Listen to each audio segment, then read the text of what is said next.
I consider myself a folk artist.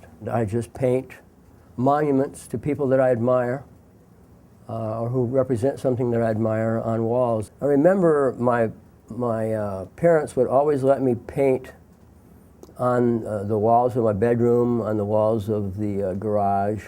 It was just more satisfying to me to be able to walk by and see them in context with the room than it was to just the little pieces that I would do on paper, usually typewriting paper or lined paper. There's something about it that it influenced the whole larger area. It was in context with almost architectural. I think that the first thing I did that I really took notice of and was really proud of myself was I did a drawing back, it must have been the late 40s, maybe 49 or so, of Roy Rogers from a comic book probably, or a photograph. And it looked just like him. I probably look at it now, it'd be crap, but to me it was very satisfying. And so I liked the idea of being able to draw people.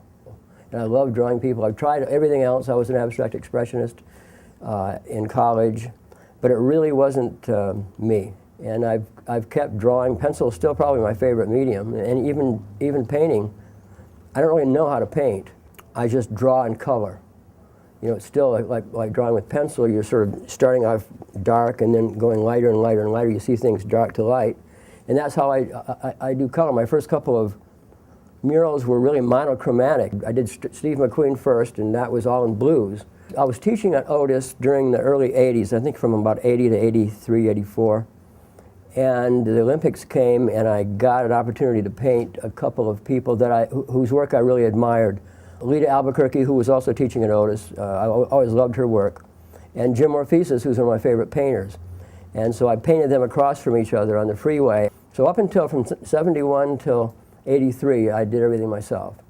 But then using Lita and using some of my students from Otis as assistants, I've used assistants ever since. The location affects my work utterly. I mean, I don't even have anything. I don't even dare conceive of it until I see it within the environment.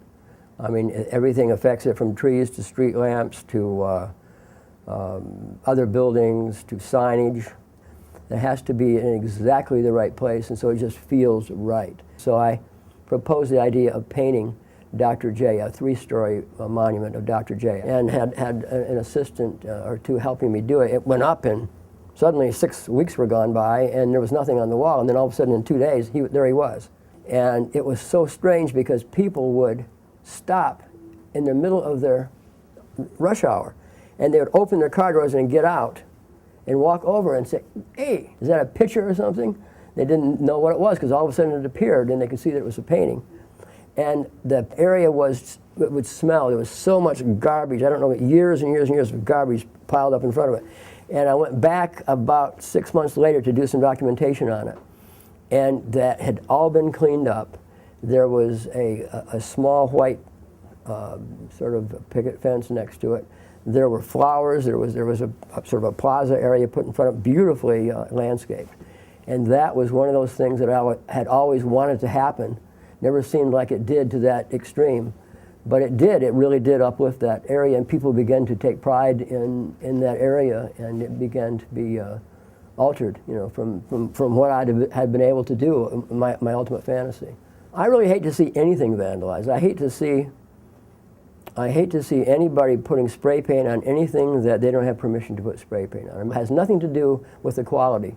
It has to do with permission. It has to do with respect, with courtesy. I remember reading Kenneth Clark's Civilization, and he always equated delayed gratification to a civilized people. Civilized people delayed their gratification, and that's what people do that come to art school. They're delaying because they're not going out and making money and doing whatever. They're sacrificing in order to have a better tomorrow, and that's what civilizations do, that make a better tomorrow, as opposed to barbarians who have to have it right now and instant gratification. I think probably when my work is vandalized, it makes me think more and more about doing gallery work than before, because it used to be a different environment. The 60s and the 70s were really a very altruistic public out there. I'm a public artist. I I think getting someone to adopt my work is the solution rather than to stop doing public art. I do think more in terms now, since there is more and more vandalism, of doing murals or pieces that are protected, that are in an environment that maybe is fenced in, or maybe even some interior work. But I still love public art. I love making impact on a public space.